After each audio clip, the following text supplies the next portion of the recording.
Hi friends, మీకైతే నేను ఈ సంవత్సరం కొత్త ఆవకాయ పచ్చడి ఏ విధంగా పెట్టానో కింద లింక్ అయితే ఇచ్చానండి. సో అది ఓపెన్ చేసి చూస్తే మీకు అర్థమవుతుందనమాట. సో పక్కా కొలతలతో మాత్రం మామిడికాయ పచ్చడి అసలు టేస్ట్ మాత్రం అమృతంగా ఉందండి. అసలు ఎంత బాగుందో టేస్టు. సో ఇంకా మామిడికాయ పచ్చడి పెట్టుకున్న రోజు ఖచ్చితంగా ఇంకా ఈ విధంగా మిగిలిన గ్రేవీలో అయితే మొత్తం రైస్ అయితే వేసేసి కలిపేసి ఇంకా ఈ సంవత్సరం ఫస్ట్ ముద్ద అనమాట. సో నేనైతే టేస్ట్ అయితే చేస్తున్నానండి. ఇంకా టేస్ట్ మాత్రం అసలు చాలా సూపర్గా అయితే వచ్చిందండి. అసలు స్పైసీగా ఎమ్మీగా ఎంత బాగుందో టేస్ట్ మాత్రం అసలు చూడండి. నేను ఆస్వాదించుకుంటూ ప్రతి బుక్కని టేస్ట్ అయితే చేస్తున్నానమాట. సో ఇంకా మా వారికైతే టేస్ట్ చేయమని చెప్పాను. తను మాత్రం నాకేం వద్దు అని చెప్పేసి అంటున్నాడనమాట. సో ఇంకా నేనే మొత్తం రైస్ అంతా లాగించేసానమాట. సో అంత టేస్టీగా ఉందండి. అసలు టేస్ట్ చాలా సూపర్గా అయితే వచ్చిందండి.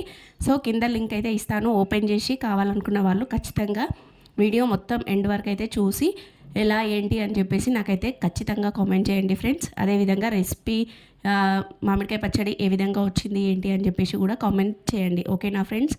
సో ఇంతటితో ఈ వీడియో ఎండ్ చేస్తున్నాను. Bye friends.